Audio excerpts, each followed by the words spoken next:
bustling of merry crowds, justling and pitching and hustling.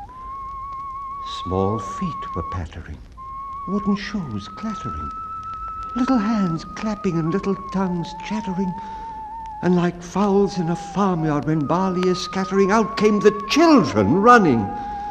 All the little boys and girls with rosy cheeks and flaxen curls and sparkling eyes and teeth like pearls, tripping and skipping, ran merrily after the wonderful music with shouting and laughter.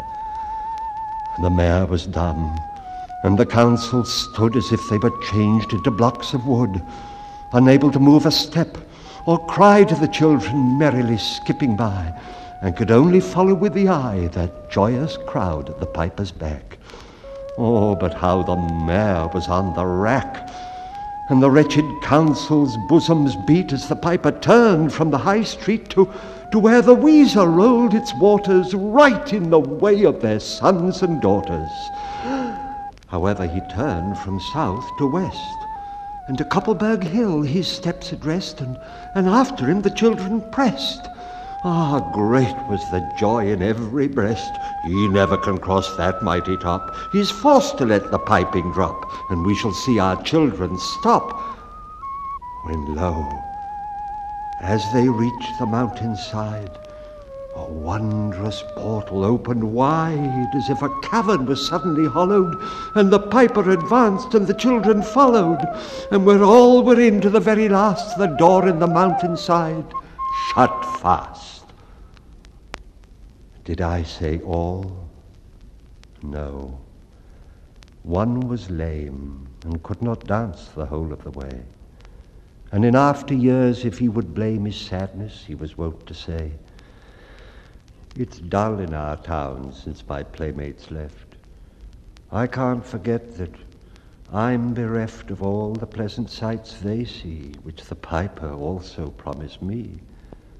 For he led us, he said, to a joyous land, joining the town and just at hand, where waters gushed and fruit trees grew and flowers put forth a fairer hue, and everything was strange and new.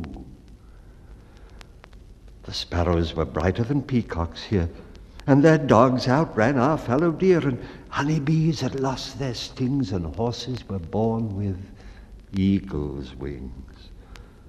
And just as I became assured my lame foot would be speedily cured, the music stopped, and I stood still and found myself outside the hill, left alone against my will, to go now limping as before, and never hear of that country more.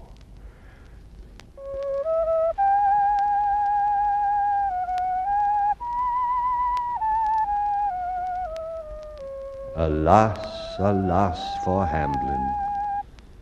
There came into many a burgher's pate a text which says that heaven's gate opes to the rich at as easy a rate as the needle's eye takes a camel in.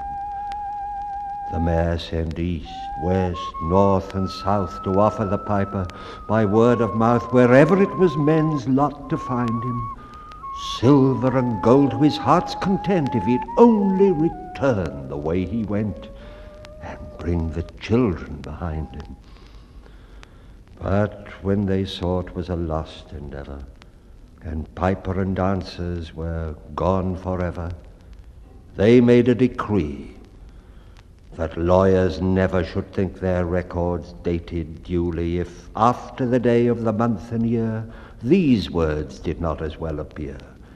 And so long after what happened here on the 22nd of July, 1376, and the better in memory to fix the place of the children's last retreat, they called it the Pied Piper's Street, where anyone playing on pipe or tabor was sure for the future to lose his labor.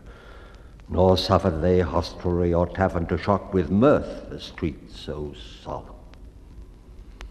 And opposite the place of the cavern, they wrote the story on a column, and on the great church window painted the same, to make the world acquainted how their children were stolen away. and there it stands to this very day.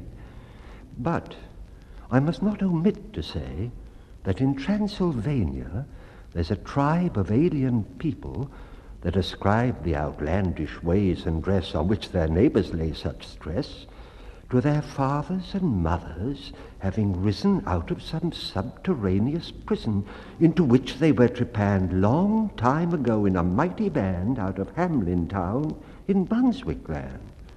But how or why, they don't understand.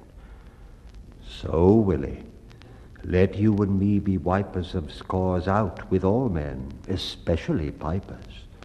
And whether they pipe us free from rats or from mice, if we've promised them aught, let us keep our promise.